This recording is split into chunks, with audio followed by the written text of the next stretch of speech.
Welcome to the Explainer. Okay, let's just dive right in, because today we're looking at a completely wild, almost unbelievable historical parallel.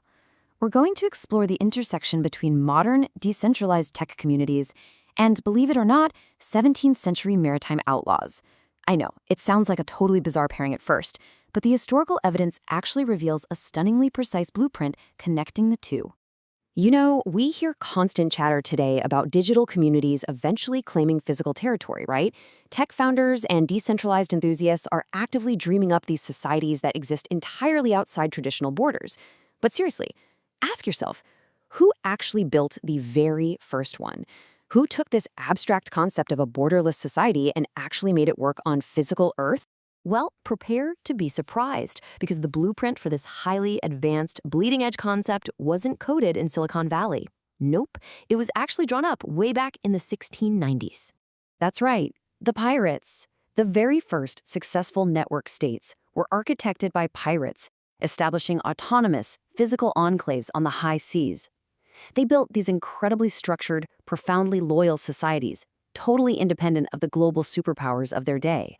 Which brings us to Section 1. What exactly is a network state? Defining the modern framework. Before we get to this swashbuckling history, we have to properly define this concept based on our source material.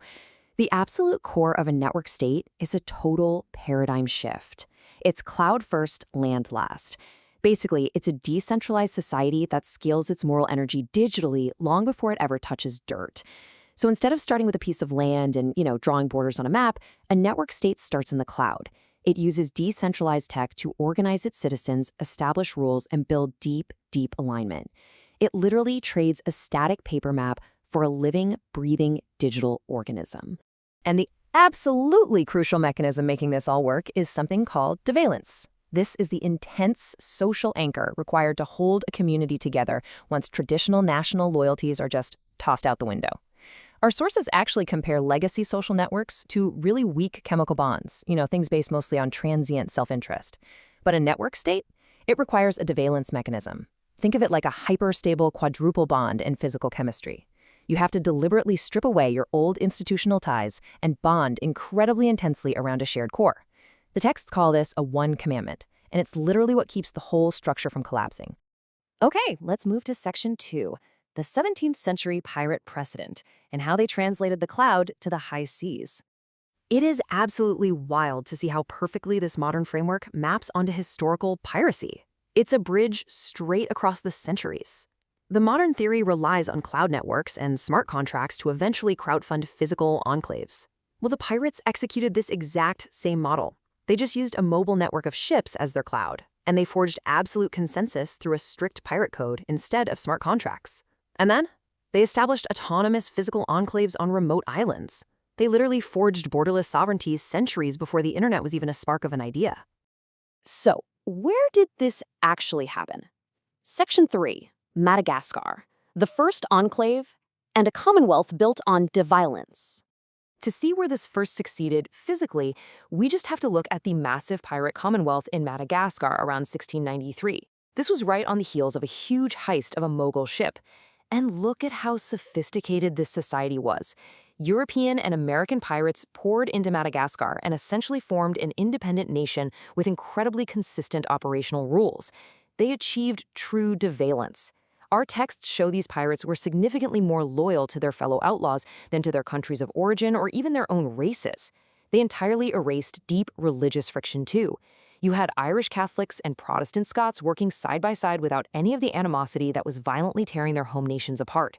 They developed shared customs, a shared language, shared food, and sailed under independent flags.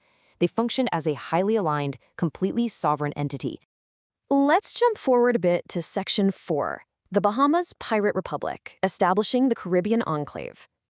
By the early 1700s, this ideological network state model shifted across the globe to the Americas, taking deep root in the Bahamas.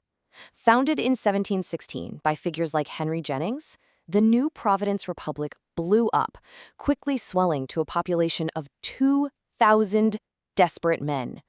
Just pause and think about that number for a second. That is 2,000 heavily armed sailors operating completely outside the traditional state, totally self-governed and fiercely motivated. When we put these systems side by side, impartially speaking, these illicit communities actually offered a radical, democratic alternative to the very systems they fled. The European nation-states of the time were expanding capital punishment with an absolute vengeance. I mean, hanging people for trivial thefts just to fiercely protect property. But in stark contrast, the pirate commonwealths relied on shared wealth. They had egalitarian operational rules and used radical democratic consensus aboard their ships. It was a complete outright rejection of the rigid, brutal class systems of the European empires. But, as you might expect, we arrive at Section 5. The nation-state strikes back, the existential crackdown. Because, of course, the nascent global empires were never, ever going to allow this borderless, decentralized sovereignty to just go unchecked. It fundamentally threatened their entire monopoly on violence and commerce. Tracking the demise of these enclaves reveals a highly systematic, truly existential crackdown. We're not just talking about a few random naval skirmishes here. This was a calculated strategy utilizing legal restructuring and massive naval force to crush the pirate network states.